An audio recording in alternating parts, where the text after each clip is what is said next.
May Day శుభాకాంక్షలు.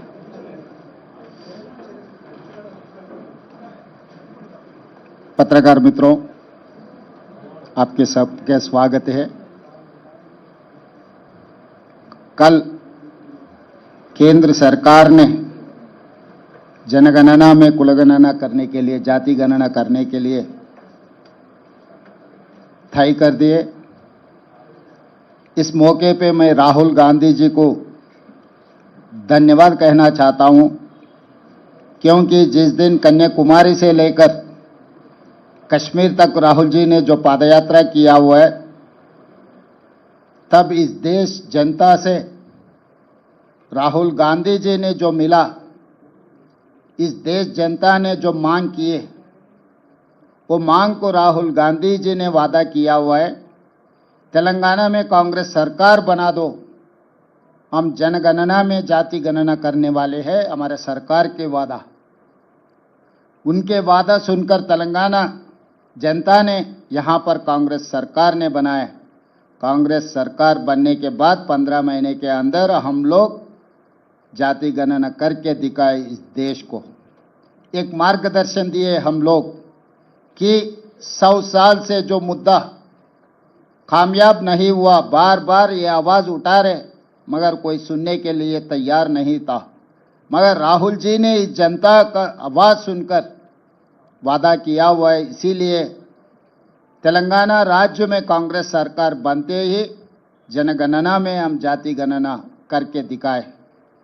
उसके बाद हम लोग ने इस विधानसभा में हम लोग मांग किए, रेजोल्यूशन पास किए केंद्र सरकार को, आने वाले जनगणना में जाति गणना करो। नहीं किए तो इस देश आपको, भारतीय जनता पार्टी को माफी करने वाले नहीं है। इसीलिए हम लोग सब मिलके संसद से लेकर, सड़क से लेकर संसद तक हम आवाज उठाए, दिल्ली गए, जंतर मंतर में हमारे आवाज सुनाए। इस बार जनगणना में जाति गणना करना ही पड़ेगा मोदी जी, नहीं तो फिर आप मैदान में नहीं आओगे। आने वाले चुनाव में ये मांग था। देश भर जितने भी पॉलिटिकल पार्टीज थे उस दिन, आप लोग गवाह है, सब भारतीय जनता पार्टी एनडीए के लोग के अलावा बाकी के सब लोग आके जंतर मंतर में हमें मदद दिए। जो तेलंगाना राज्य सरकार ने जो कदम उठाया, सब लोग हमारे मदद किए, हम हमारे लोगों को तारीफ किए। इसीलिए आज मजबूरी से केंद्र सरकार ने यह निर्णय लिया, मगर इस मौके पे हम लोग राजनीति बात करना नहीं चाहता है। नरेंद्र मोदी जी के नेतृत्व में केंद्र सरकार ने अब जनगणना में जाति गणना करने के लिए जो तय किए, जो निर्णय लिए, हम लोग अभिनंदन करना चाहता है केंद्र सरकार को, नरेंद्र मोदी जी को धन्यवाद कहते हुए कुछ सुझाव है, हमारा एक्सपीरियंस है, हम लोग कुछ सीख लिए। केंद्र सरकार को हम सुझाव दे रहे हैं, आप सचमुच इस जनगणना में जाति गणना करना है तो यूनियन कैबिनेट का एक ग्रुप ऑफ मिनिस्टर्स का एक कमेटी बनवा दो, उसके आगे एक एक्सपर्ट्स कमेटी बना दो, एक्सपर्ट्स कमेटी में आपके ऑफिसरों को भी उसमें शामिल करो। उसके बाद पूरा देश भर आप स्टडी करो, राज्य राज्य में अलग अलग जाति है। उदाहरण, यहाँ के जो बोया कम्युनिटी तेलंगाना में ओबीसी है, मगर कर्नाटक में वो ट्राइबल है। यहाँ के लंबाड़ा ट्राइबल है, महाराष्ट्र में वो ओबीसी है। ऐसे बहुत सारे जाति अलग अलग राज्य में अलग अलग रिजर्वेशन आज उन लोग लागू किए। इसीलिए अलग अलग राज्य में अलग अलग जाति का गणन करना है तो अलग अलग प्रोफाइल, अलग अलग विधान लेना पड़ेगा। इसके लिए आप लोग पहले कंसेंसस बिल्ड करने के लिए एक ग्रुप ऑफ मिनिस्टर्स का एक कमेटी बनवा दो, उसके आगे एक्सपर्ट्स कमेटी विथ ऑफिसर्स। तब आपको ये समझ में आएंगे हर राज्य में कौन से सवाल आने वाले हैं जनगणना में, ये जाति गणना करने के लिए। वो उसके बाद हम लोग कंसल्ट किए, हम पॉलिटिकल पार्टी से चर्चा किए, ऑफिशियल डायलॉग किए, उसके आगे स्टेक होल्डर से हम लोग चर्चा किए, उसके आगे सिविल सोसाइटी से भी हम चर्चा किए। पूरा राज्य में जितने भी जिले हैं हर जिले को हमारे एक्सपर्ट्स कमेटी को हम भेज दिए, ग्रुप ऑफ मिनिस्टर्स को वहां पर भेज दिए, लोगों का आवाज सुने, लोगों का सवाल को जवाब दिए सरकार ने। हम जो सवाल करना है 57 क्वेश्चंस हम तैयार किए जो डेटा लेने में, ये डेटा में आप लोग हर किसी का, हर परिवार का, पूरा जाति के साथ साथ में उनके पूरे डिटेल्स 8 पेज में कुछ कम 60 सवाल हम तैयार किए। ये सवाल सरकार ने बंद कमरे में बाबू लोग नहीं बनाए, जनता से हम सुझाव लिए, वो सुझाव लेकर हम लोग ये पूरा 8 पेज का क्वेश्चनियर बनाए। तो इसके आगे भी हम डेटा प्राइवेसी एक्ट भी लागू किए कि किसी का अगर डिटेल्स और कहीं पब्लिक डोमेन में गए तो उनका प्राइवेसी एक्ट इफेक्ट नहीं हुआ, जैसा भी हम लोग एक सुझाव लेकर एक्सपर्ट्स कमेटी बना के हम लोग बनाए। पूरा राज्य को हम लोग 95,000 यूनिट्स बनाए, 95,000 एन्यूमरेटर्स को अपॉइंट किए। हर एन्यूमरेटर 150 घरों में जाकर 60 दिन में पूरा समाचार लेकर आना है, वो खुद ने डेटा एंट्री भी करवाना है। हर 10 एन्यूमरेटर को एक सुपरवाइजर को लगाए, कम से कम 10,000 लोगों को सुपरवाइजर बनाए कि ये 10-10 एन्यूमरेटर सही तरीका से काम कर रहे हैं, सही तरीका से समाचार ले रहे हैं, सही तरीका से कंप्यूटराइजेशन करवा रहे, सब सारे हम लोग सुपरवाइज किए। एन्यूमरेटर से लेके चीफ सेक्रेटरी तक बार बार हमारा ग्रुप ऑफ मिनिस्टर्स रिव्यू किए। मुख्यमंत्री होदा पे मैं भी 8 बार रिव्यू किया, सुझाव दिए। उसके बाद पूरा डेटा बनाने के बाद हम लोग पब्लिक डोमेन में रख दिए। उसके आगे भी कुछ सुझाव आए, 96% एन्यूमरेट किए, उसके आगे 4% नहीं किया था।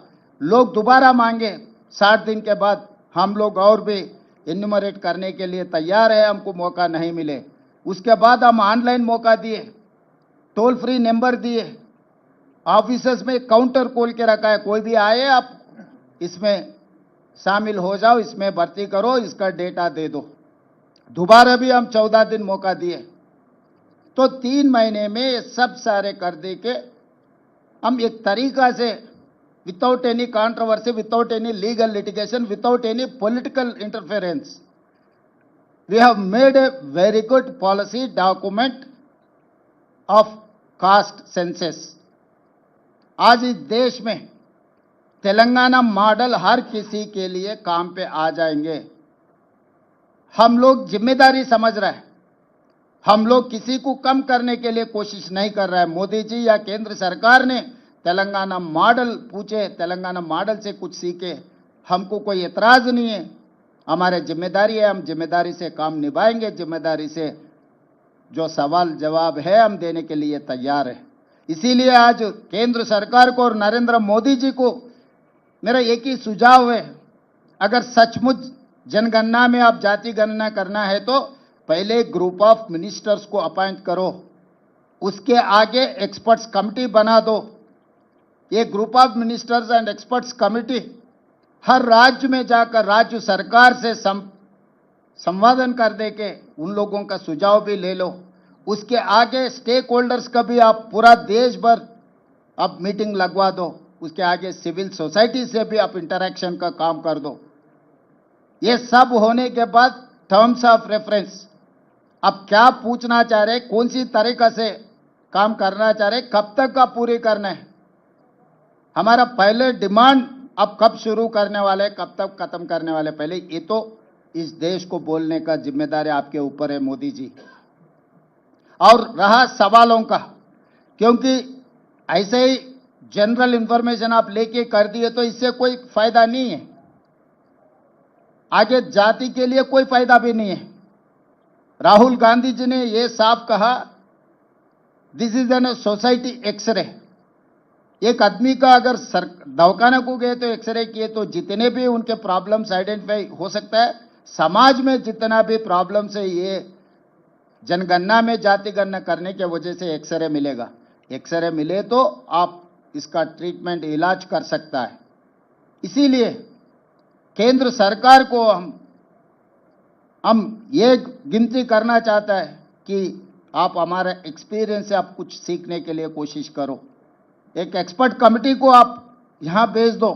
हमारे पूरा सरकार के सिस्टम पूरा खड़ा होकर केंद्र सरकार को मदद करने के लिए हम राजी है, क्योंकि इस देश में जो 90% एससी एसटी बीसी माइनॉरिटीज है, उनके वेलफेयर के लिए, उनके डेवलपमेंट के लिए राज्य सरकार और केंद्र सरकार मिलजुल के काम करने का वक्त आए। आज वो सवाल पूछ रहा है, सवाल कर रहा है राज्य और केंद्र सरकारों को। इन लोगों को भरोसा देने का जिम्मेदारी प्रधानमंत्री होते हुए आपके ऊपर, तेलंगाना मुख्यमंत्री, मेरा ऊपर बहुत बड़ा जिम्मेदारी है। ये जिम्मेदारी निभाने के लिए हम तैयार हैं, हम राजी हैं। यहाँ पर कोई राजनीति करने का इरादा हम लोगों को नहीं है। हम लोग केंद्र सरकार को मदद करने के लिए, साथ मिलकर काम करने के लिए हम तैयार हैं। जब तक आप ये पूरा जनगणना में जाति गणना करने के लिए तारीख तय करो, उसके आगे टर्म्स ऑफ रेफरेंस तय करो, उसके आगे प्रोसेस पूरा तैयार करो, उसके बाद ये पूरा मिलने के बाद ये डेटा लेकर क्या करना है, वो एक बड़ा सवाल अपने सामने खड़ा है। इसीलिए हम लोग एक्सपर्ट्स को, जस्टिस सुदर्शन रेड्डी, कंचे अय्यलैया, प्रोफेसर शांता सिन्हा से एक कमिटी डाले, ये पूरा डेटा देके हम लोग क्या मदद कर सकता है इन लोगों को, हर जाति के लिए हम क्या कर सकता है। All these are experts in the society, they have rich experience. उनके एक्सपीरियंस से हम सुझाव लेके सरकार आगे बजट में, एम्प्लॉयमेंट में, एजुकेशन में, हर जगह में उन लोगों का हक देने के लिए हम लोग कोशिश कर रहा है। इसीलिए आज केंद्र सरकार को धन्यवाद कहते हुए आगे जो रास्ता खोलना है, आगे जो सवाल अपने सामने खड़ा होने का मौका है, ये सवालों को जवाब हमारा एक्सपीरियंस से आप ले लो। हम लोग केंद्र सरकार के साथ मिलकर काम करने के लिए हम तैयार हैं।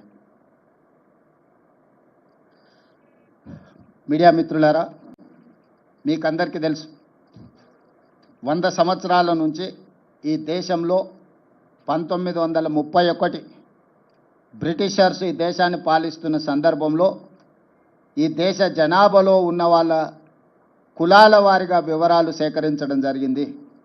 దాదాపుగా 100 సంవత్సరాల నుంచి ఇప్పటి వరకు మళ్ళీ ఈ పూర్తి స్థాయిలో సమాచార సేకరణ జరగలేదు. 2010లో మన్మోహన్ సింగ్ గారు, శ్రీమతి సోనియా గాంధీ గారు యూపీఏ చైర్పర్సన్గా ఉన్నప్పుడు ఒక ప్రయత్నం చేసిండ్రు, సమాచార సేకరణ చేసిండ్రు. కానీ ఆ వివరాలు పూర్తిగా ప్రజలకు అందుబాటులోకి రాలేదు, ప్రభుత్వం ఆమోదించలేదు. నరేంద్ర మోడీ గారు ప్రధానమంత్రిగా బాధ్యత చేపట్టిన తర్వాత ఆ నివేదికను కాలగర్భంలో కలిపేసిండ్రు. ఈ 11 సంవత్సరాలు వారు ఎలాంటి ప్రయత్నం చేయలేదు. కానీ శ్రీ రాహుల్ గాంధీ గారు కన్యాకుమారి నుంచి కశ్మీర్ వరకు 150 రోజులు 4000 కిలోమీటర్లు మండు టెండల్లో, మంచు కొండల్లో పాదయాత్ర చేస్తూ ఈ దేశ ప్రజలందరినీ కలిసినప్పుడు, దేశ ప్రజల యొక్క ఆలోచన, దేశ ప్రజల యొక్క గుండె చప్పుడు విన్న రాహుల్ గాంధీ గారు స్పష్టమైన హామీ ఇచ్చిండు ఈ దేశ ప్రజలకు. ఏ రాష్ట్రంలో మా ప్రభుత్వం ఏర్పడుతుందో ఆ రాష్ట్రంలో మేము జనగణనలో కులగణనను ఏర్పాటు చేస్తాము, వివరాలు సేకరిస్తాము. అదేవిధంగా కేంద్రంలో కూడా మా ప్రభుత్వం ఏర్పడిన ఎంబడే జనగణనలో కులగణనను కలిపి సమాచారాన్ని సేకరించి ఇది ఈ సమాజానికి సంబంధించిన ఎక్స్రే, ఈ ఎక్స్రే ద్వారా వాళ్ళు ఎంతమంది ఉన్నారో అంత వాళ్లకు నిధుల విషయంలో, నియామకాల విషయంలో న్యాయం చేస్తామని రాహుల్ గాంధీ గారు హామీ ఇచ్చారు. ఈరోజు రాహుల్ గాంధీ గారి హామీ మేరకు తెలంగాణ ప్రజలు కాంగ్రెస్కు ప్రభుత్వాన్ని అందించడం జరిగింది. రాహుల్ గాంధీ గారు సూచనలు తీసుకుంటూ తెలంగాణ రాష్ట్రంలో కులగణనను విజయవంతంగా, ఎలాంటి వివాదాలు లేకుండా, ఎలాంటి తప్పులు లేకుండా ప్రతిపక్షాలను, అదేవిధంగా అందులో భాగస్వాములను, అదేవిధంగా ప్రజా హక్కుల సంఘాలను అందరిని కూడా వాళ్ళ అభిప్రాయాలను సేకరించి ప్రశ్నపత్రాన్ని తయారు చేసి చట్ట పరిధిలో రాజ్యాంగబద్ధంగా ఈ వివరాలన్నిటిని కూడా సేకరించి ఈరోజు దేశానికే ఆదర్శంగా నిలబడ్డాం. రాహుల్ గాంధీ గారికి ఈరోజు తెలంగాణ ప్రజల తరఫున నేను ధన్యవాదాలు తెలియజేయదలుచుకున్న, బలహీన వర్గాల తరఫున నేను ధన్యవాదాలు తెలియజేయదలుచుకున్న. ఈరోజు పెద్దలు కేశవరావు గారు, హనుమంతరావు గారు, మధు యాస్కి గారు, పొన్నం ప్రభాకర్ గారు, అంజన్ కుమార్ యాదవ్ గారు, చాలామంది మిత్రులు, షబీర్ అలీ గారు, చాలామంది శాసనసభ్యులు, వీళ్ళందరూ కూడా నన్ను అభినందించడానికి వచ్చిండు. ఈ అభినందనలు నాకు కాదు, రాహుల్ గాంధీ గారికి చెందాలి. వారి ఆలోచనను, వారి సూచనలను తీసుకొని తెలంగాణ రాష్ట్ర ప్రభుత్వం ఈ కులగణనను చేపట్టడం జరిగింది. స్పష్టంగా, పారదర్శకంగా, అత్యంత భద్రంగా ఈ వ్యవహారాన్ని మొత్తం ప్రభుత్వం ఒక ప్రతిష్టాత్మకంగా తీసుకొని అమలు చేయడం జరిగింది. ఇందులో మంత్రివర్గ ఉపసంఘం group of ministers Uttam Kumar Reddy గారు, బట్టి విక్రమార్క గారు, సీతక్క గారు, అదేవిధంగా శ్రీధర్ బాబు గారు, పొన్నం ప్రభాకర్ గారు అందరూ కూడా ఇందులో అధికారులతోని చీఫ్ సెక్రటరీ నుంచి ఎన్యూమరేటర్ల వరకు దాదాపుగా 1,50,000 మంది భాగస్వాములు అయ్యి దాదాపుగా 90 రోజులు నిరంతరం పనిచేసి ఈ విజయవంతంగా ఈ నివేదికను తయారు చేయడం జరిగింది. ఆ తర్వాత అసెంబ్లీలో తీర్మానం చేసినాం, 2 తీర్మానాలు చేసినాం. ఒకటి, జనగణనలో కులగణన కేంద్ర ప్రభుత్వం తక్షణమే చేపట్టాలి. అదేవిధంగా బీసీ రిజర్వేషన్లను 50% పరిధిలో నియంత్రించడం కాదు, ఈ 50% పరిధిని దాటి రిజర్వేషన్లు పెంచాలి. అందులో 42% బీసీలకు రిజర్వేషన్లు ఇవ్వాలి అని మేము శాసనసభలో తీర్మానం చేసి కేంద్ర ప్రభుత్వానికి పంపించినాం. కుల సంఘాల మద్దతు జంతర్ మంతర్లో కేంద్ర ప్రభుత్వం మీద పార్లమెంట్ జరిగేటప్పుడు ఒత్తిడి తీసుకురావడానికి రోజంతా ధర్నా చేసినాం. జాతీయ స్థాయిలో ఉన్న రాజకీయ పార్టీలు దాదాపుగా 16 పార్టీలకు సంబంధించిన ప్రతినిధులు ఆ నిరసన కార్యక్రమంలో పాల్గొని సంపూర్ణంగా మాకు మద్దతు ఇవ్వడం జరిగింది. ఈరోజు ఈ ఒత్తిడి మేరకు కేంద్ర ప్రభుత్వం నరేంద్ర మోడీ గారు నిన్న జనగణనలో కులగణనను చేర్చుతామని నిర్ణయించారు. ఈ నిర్ణయాన్ని స్వాగతిస్తున్నాము. ఇక్కడ రాజకీయాలకు తావు లేకుండా కేంద్ర ప్రభుత్వాన్ని అభినందిస్తున్నాము. అయితే ఇది అమలు చేసే క్రమంలో తీసుకోవాల్సిన జాగ్రత్తలు, నిర్ణయించాల్సిన సమయం అనేది అత్యంత కీలకము. ఈరోజు ప్రధానమంత్రి గారిని నేను అడుగుతున్నా, మీరు ఎప్పుడు మొదలు పెడుతున్నారు, ఎప్పటిలోగా జనగణన కులగణన చేర్చి పూర్తి చేస్తారో మీరు తేదీలను నిర్ణయించండి. అదేవిధంగా ఇది అమలు చేసే క్రమంలో మీరు తీసుకోబోయే నిర్ణయాలు, అమలు చేసే ముందు వచ్చే సవాళ్లను, సమస్యల్ని ఏ విధంగా అధిగమించదలుచుకున్నారో మీరు అన్ని రాజకీయ పక్షాలతో చర్చించండి. ఇది సీక్రెట్ డాక్యుమెంట్ కాదు, ఇది ఎనీ పొలిటికల్ పార్టీ రెస్పాన్సిబిలిటీ కాదు, ఇది గవర్నమెంట్ ఆఫ్ ఇండియా బాధ్యత. కేంద్ర ప్రభుత్వం ఒక నిర్ణయం తీసుకొని ఒక విధానాన్ని తెచ్చినప్పుడు అన్ని రాజకీయ పార్టీలతోనే పార్లమెంటరీ వ్యవస్థలో భాగస్వాములైన ప్రతి ఒక్కరితో చర్చించి వాళ్ళ సూచనలు తీసుకోవాలి. అందుకే నరేంద్ర మోడీ గారికి సూచన చేస్తున్న గ్రూప్ ఆఫ్ మినిస్టర్స్తో ఒక కమిటీ వేయండి, ఆఫీసర్లతో కూడుకున్న ఇంకొక ఎక్స్పర్ట్స్ కమిటీని వేయండి. గ్రూప్ ఆఫ్ మినిస్టర్స్ రాజకీయ పార్టీలతోని, అదేవిధంగా స్టేక్ హోల్డర్స్తోని, అదేవిధంగా సివిల్ సొసైటీస్తోని చర్చించమనుండ్రి. వాళ్ళ నుంచి వచ్చే సూచనలను, వాళ్ళ నుంచి వచ్చే సమస్యలను, ప్రశ్నలను ప్రభుత్వం వివరణ ఇవ్వడం ద్వారా పారదర్శకంగా ఈ ప్రక్రియను ముందుకు తీసుకెళ్ళవచ్చు.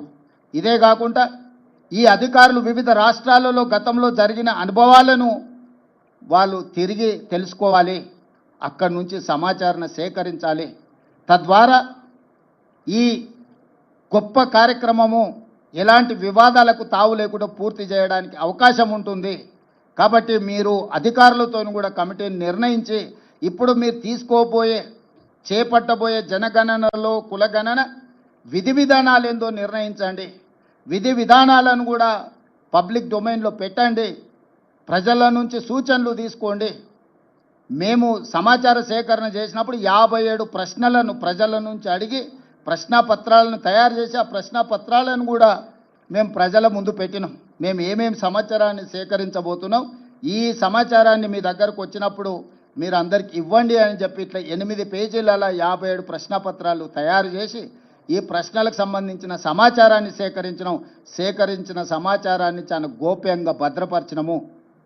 వ్యక్తులు, కుటుంబాలకు సంబంధించిన సమాచారాన్ని ప్రజలకు ఇవ్వలేదు. వాళ్ళ సామాజిక వర్గాల యొక్క నిష్పత్తిని మాత్రమే ప్రజలకు వివరించినాం. శాసనసభలో కూడా ఆ వివరాలను పెట్టి సభలో చర్చించి ఫైనల్గా ప్రభుత్వం దీన్ని చట్టాన్ని చేసినప్పుడు కూడా సభలో సుదీర్ఘమైన చర్చ చేసి అన్ని రాజకీయ పార్టీలను ఇందులో భాగస్వాములను చేసినాం.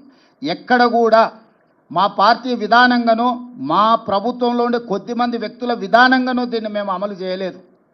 4 కోట్ల తెలంగాణ ప్రజలు, ప్రతిపక్ష పార్టీలతో సహా ప్రభుత్వం, అదేవిధంగా స్టేక్ హోల్డర్స్ ఎవరైతే భాగస్వాములు ఉన్నారో, లబ్ధిదారులు ఉన్నారో వాళ్ళు, అదేవిధంగా ప్రజా హక్కుల కోసం పనిచేసే వాళ్ళందరినీ కూడా ఇందులో భాగస్వాములను చేసి వాళ్ళకు నమ్మకం, విశ్వాసం కల్పించి ఈరోజు ఈ కార్యక్రమాన్ని ముందుకు తీసుకెళ్ళినాం.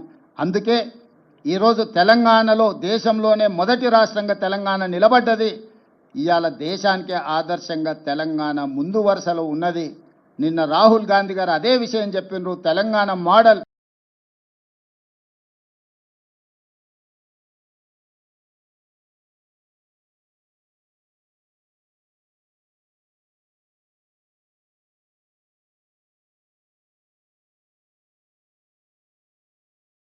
ఈ దేశానికి రోల్ మోడల్. ఈ రోల్ మోడల్ నుంచి మీరు నేర్చుకోండి, తద్వారా పకడ్బందీగా దీన్ని అమలు చేయండి అని రాహుల్ గాంధీ గారు సూచన చేసిండ్రు. రాహుల్ గాంధీ గారిని ఈ పత్రికా సమావేశంలో అభినందిస్తూ అదేవిధంగా నరేంద్ర మోడీ గారికి సూచన చేస్తూ మీరు మా ప్రభుత్వం వైపు నుంచి మేము సహకరించడానికి సిద్ధంగా ఉన్నాము, కేంద్ర ప్రభుత్వంతో కలిసి పనిచేయడానికి సిద్ధంగా ఉన్నాం, మా అనుభవాన్ని కేంద్ర ప్రభుత్వంతో పంచుకోవడానికి మాకు ఎలాంటి బేసిజాలు లేవు, రాజకీయ ప్రక్రియలో కానీ అధికారుల నిర్ణయాలలో కానీ. అదేవిధంగా ఇప్పుడు జస్టిస్ సుదర్శన్ రెడ్డి, కంచె ఐలయ్య గారు, ప్రొఫెసర్ శాంతాసేన గారు ఇలాంటి మేధావులను కూడా ఈ నివేదిక ఇచ్చి ఏ రకంగా ఈ నివేదిక ద్వారా ఈ పేదలకు ఇందులో భాగస్వాములకు న్యాయం చేస్తామో కూడా ఒక ఎక్స్పర్ట్స్ కమిటీని కూడా వేసి వాళ్ళ నుంచి కూడా మేము అడ్వైస్ తీసుకుంటున్నాము. ఎందుకంటే నివేదిక తయారు చేయడంతో మన బాధ్యత అయిపోలేదు. ఆ నివేదిక ద్వారా నిజమైన పేదలకు లబ్ధి చేకూరాలి, నిజమైన బలహీన వర్గాలకు మేలు జరగాలి అన్న ఆలోచన కృత్రిమంగా 50% రిజర్వేషన్ ఏదైతే అప్పర్ లిమిట్ క్యాప్ పెట్టినరో దాన్ని తొలగించడమే కాదు, బీసీలకు 42% రిజర్వేషన్ ఇవ్వాలి అన్న ఆలోచన ఏదైతే ఉన్నదో మేము తీర్మానం చేసినాం, జంతర్ మంతర్లో ధర్నా చేసినాం. ఏది ఏమైనా నిన్న కేంద్ర ప్రభుత్వం నిర్ణయం తీసుకున్నది, ఆలస్యమైన ఈరోజు ఈ నిర్ణయం తీసుకున్న దాన్ని స్వాగతిస్తూ దీన్ని పకడ్బందీగా అమలు చేయాలన్నదే మా ఆలోచన. కేంద్ర ప్రభుత్వానికి సంపూర్ణంగా రాష్ట్ర ప్రభుత్వం సహకరించి జనగణనలో కులగణనను పకడ్బందీగా చెయ్యాలి. తద్వారా బలహీన వర్గాలకు 42% రిజర్వేషన్లు రావాలి.